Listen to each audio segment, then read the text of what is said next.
Staring at the ceiling, making friends with shadows on the wall. Can someone take your song away? Can something break you so much that you're left with a blank stare? Can something make you question your ability to write? Yes, it is COVID. It's not just a virus. It's something that plays with your mind since it's already been with you through the loss of loved ones since last year, the pages of a newspaper, the panic of doctors, the nonchalance of unmasked erudite people. It's been with us through our ignorance, which is now bliss. Well, for me, it started through understanding that my hand couldn't even lift up a glass. On the 7th of April, I started feeling more than just tired. I could feel every bit of my body wreaking havoc for the tiny, minuscule virus. I got myself tested, but my intuition said that I definitely had contracted the COVID. I had all the symptoms. A running nose to fever, to no smell, taste, to body aches, to chest tightness, bowel issues, every single thing spelled COVID. I initially worked for a few days till I got myself tested because I never knew it. But life had a different story to tell. A message was on my phone. Ashmita Dasgupta detected SARS-CoV-2 gene CT value 19. Yes, it was below 20, which is considered a little dangerous. Hello reality, I now have COVID. My husband and I took all necessary steps to first inform all the authorities of our building. I informed my school, no hush hush. The disease stigmatizes us. But the goings-on left me fearless. My doctor said I was a classic case of COVID. Every day I had new symptoms, and I was blessed with each of them. But my smile disappeared, leaving me very breathless. Take my breath away. The song is ironic. Why? Because the song spells the 17th of April, my wedding anniversary. My husband took complete charge of looking after me, my entire home, since my domestic help too had contracted COVID. We were left with the kitchen unattended by my hands, and my husband tirelessly toiling with handling dishes to doing everything, since he and his grandmother were negative in my home. Home isolation, room isolation. Family and loved ones sent us yummy, delectable food to sate my needs and nutritive requirements. I truly felt blessed. I remember holding my husband's hand on my anniversary, smiling and going out of breath.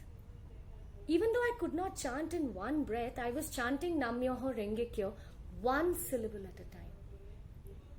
I reached out to all of you. You all reached out to me with your chant, some through messages, some phone calls, which I didn't want to receive. I don't know why. Sorry about it. And even some through silent prayer. But each and every atom of my body could feel you all praying for me. My belief in the goings-on grew more and more, yet challenges did not leave me. I felt a strange darkness eroding me. It was none other than depression. Depression comes with a smile. Inability to watch the television, staring blankly, waking up to sleep again. My doctors kept me geared up. My family and friends made me unending video calls. My family and friends never failed to give me a call at times. My Facebook post got varied likes and comments. I tried to reach out, but something kept pulling me back. I got a negative report. Happiness shrouded me, but I still did not feel well. I prayed. I chanted. I went to my doctor. He reviewed me and was not even a bit amazed with my zillions of symptoms which still persists. Hello, post-COVID symptoms. I had a bevy of tests waiting for me. An MRI and cardiac tests, blood tests, and I was not surprised to know that the COVID had even gifted me memory loss and issues with my pancreas, migraine, intense weakness, depression, and so many minuscule diseases that I was untouched with before I had contracted COVID. I still blankly stare at people. I have a lot of anxiety. My pulse fluctuates to above 130 even today. I can't seem to smile like the old me. I've become a little sarcastic. I'm reached out by small assignments from school, and to my surprise, even through this ill health, I, along with my school team, bagged the first prize in an inter-school teachers' fest. I wrote scripts. I trained some children. My small victories have started again. Through small achievements, I see each day. Yet I have a long way to go, since I'm advised complete rest. My victory lies in small portions. I take each day as my last now. I look up to my husband with a warm smile. He brought me back to life. I call up my parents each day and thank the Gohanzon for having me have them around each day. I pray, I chant, I still stay silent. But my true victory lies with each of you. May all our lives be smeared with love and faith forevermore.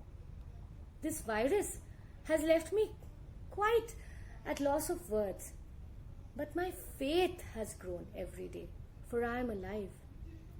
I'm yet to start teaching again since I'm on antidepressants. I'm not shy to say that. I sleep throughout the day for hours and hours, and then I wake up to sleep again. I have a bevy of symptoms still. Each day I revere, believing that I'll soon be the Ashmita who would enthuse and entertain everyone with a smile. Mask up, sanitize, let's all keep the faith. Let us believe that nothing can defeat us, since you and I have the Gohanzon to protect us evermore. I am a COVID survivor, with Sensei in my heart. I speak with utmost faith, and nothing can change my volition to fight, because Sensei is with me, and you all are with me. Nam Myoho Renge Kyo. Just one line for this moment, for all of you.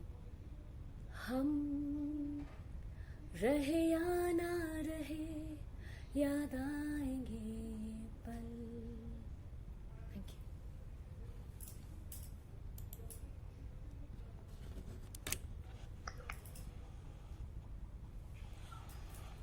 Thank you, Ashmita. You are a fighter. You are a fighter. Thank you so much. Awesome, awesome. What we so inspired. And you speak so well, Ashmita. Thank Very you so much. Lovely, lovely. Preeti Di, she is a radio jockey, you know. She's been every meeting, she's been an Amazing. No? Yeah. It's too good, too good. I mean, it was like I'm watching a show. Literally, it was like that. Very good. I really Thank you. Shall we move on with our meeting?